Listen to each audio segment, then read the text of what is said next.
झारखंड की जंगलों का रहस्य, वो जिंदा स्नोमैन। झारखंड के नेतरहाट के घने जंगलों में उस साल कड़ाके की ठंड पड़ रही थी। ये दिसंबर का महीना था और पहली बार वहां इतनी बर्फ गिरी थी कि सब जगह सफेद चादर बिछ गई थी। 10 साल का आयुष और उसकी छोटी बहन रिया अपनी नानी के घर छुट्टियां बिताने आए थे। बड़ों ने उन्हें शाम के बाद जंगल के पास न खेलने की सख्त हिदायत दी थी, लेकिन बच्चे बर्फ देखकर खुद को रोक नहीं पाए। शाम होते होते दोनों ने मिलकर आंगन में एक विशाल स्नोमैन बनाया। स्नोमैन तो तैयार हो गया, लेकिन उसका चेहरा खाली था। आयुष की नजर घर के कबाड़ खाने पर पड़ी, जहां एक पुरानी फटी हुई लाल मफलर और एक अजीब सी टोपी पड़ी थी। उन्होंने सोचा कि यह स्नोमैन के लिए बिल्कुल सही रहेगा। जैसे ही उन्होंने वो टोपी स्नोमैन के सर पर रखी, एक तेज हवा का झोंका आया।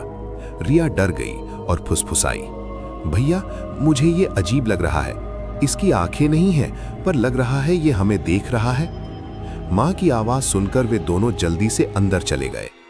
रात के ठीक 2 बजे थे। बाहर गहरा सन्नाटा था। आयुष की नींद अचानक एक हल्की टक टक की आवाज से खुली।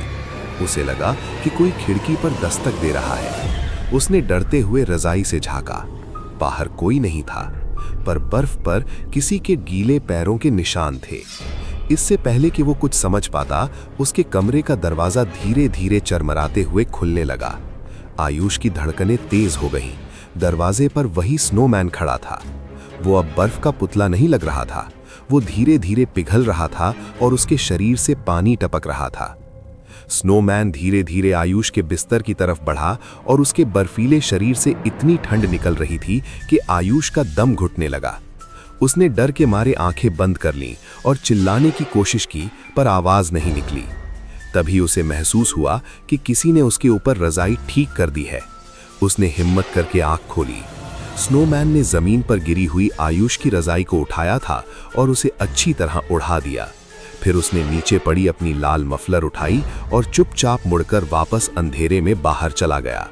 सुबह जब आयुष ने बाहर जाकर देखा तो स्नोमैन अपनी जगह पर वापस खड़ा था, बेजान। लेकिन उसके गले में वही लाल मफलर लिपटी थी जो रात को आयुष के कमरे में छूट गई थी। दोस्तों, अगर आपको इस कहानी में थोड़ा सा भी डर लगा है तो 1 मिनट रुकिए। सोचिए, अगर आज रात आपके घर की घंटी बजे और बाहर वही स्नोमैन खड़ा हो जो बस अपना मफलर लेने आया हो, तो क्या आप दरवाजा खोलेंगे? सवाल, अगर आप आयुष की जगह होते तो दरवाजा खुलने पर आप रजाई में छुप जाते या अपनी हिम्मत दिखाते? कमेंट में अपना जवाब लिखिए और चैनल को अभी सब्सक्राइब कर लीजिए, क्योंकि हमारी अगली कहानी इससे भी ज्यादा डरावनी होने वाली है। और बेल आइकन दबाना मत भूलना, कहीं ये कहानी आपको रात में परेशान न करे।